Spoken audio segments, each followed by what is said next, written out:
Hi, I'm Kardell, Assistant Director of Youth and Young Adult Ministry for the Diocese of Sioux City. Thank you for joining us here at Next Level Ministries.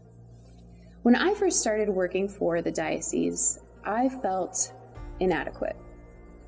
I was hired to oversee and consult parishes on ministry efforts, and I had just graduated college with an irrelevant degree and only 2 years of part-time ministry experience. I thought to myself, out of all of the applicants, why on earth did they hire me? I was unqualified. And so this led to feeling like the weight of proving myself was on my shoulders. This led to feeling like the weight of every soul of the youth of the diocese was on my shoulders and my shoulders alone. And this brought me to feelings of stress, fast approaching burnout, self-doubt, and poor spiritual growth. Why is it so easy for us to feel alone in ministry? Especially when this is not what ministry is. Ministry is support and community and relationships and authenticity. And yet when we have a poor youth night, it's our fault. When a talk goes badly, it's our fault. If a parent is angry, it's our fault. Or if a child just can't seem to love Jesus and get excited about Jesus as much as we do, it's our fault. I can't be alone in this feeling. But why is that the default? And asking for help is so difficult. Especially when Jesus tells us that the opposite is necessary. We can't do this without help. He shows us in Mark chapter 10, in the account of the rich young man, where he comes to him and says, "What must I do to inherit the kingdom?" And at the end of that, Jesus says, "Sell all your stuff and follow me." And then again in Matthew 16, he says, to be a disciple means to follow me, to take up your cross and to follow me. So as disciples, we know that we must follow Christ and that there will be crosses to bear. There will be trials. There will be sufferings, but nowhere does he say, we must do this alone. In fact, think of the exact account where Jesus does this, where he takes up his cross and he goes to his death to follow the will of the Father.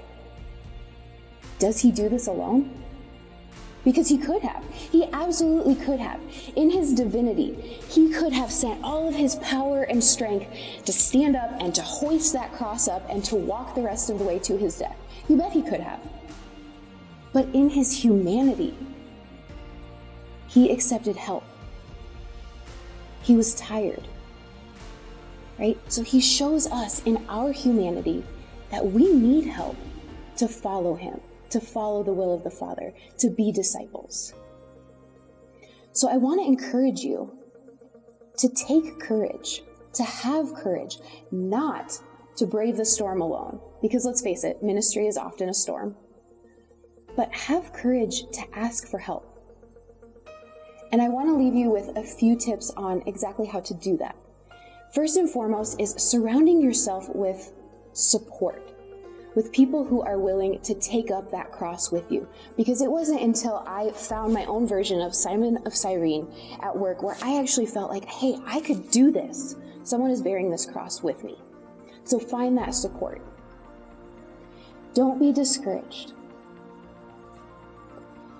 I would also offer the advice to have a prayer team or a prayer partner in ministry. Because if we're going to be disciples of Christ, we need to be shrouded in prayer everywhere we go and with everything that we do.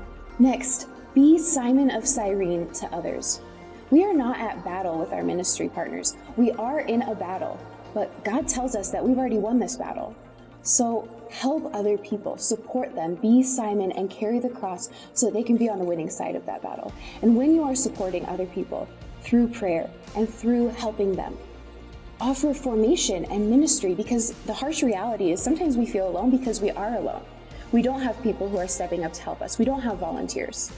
So be that person who's helping people grow in relationships with God, grow in relationships with you and in community within the parish, who feel formed and ready to become a future leader of the church and ready to join your team. And finally, our help comes from the Lord, the maker of heaven and earth. So run to him in everything. Run to Him with everything because He is our ultimate hope. We are not alone in ministry.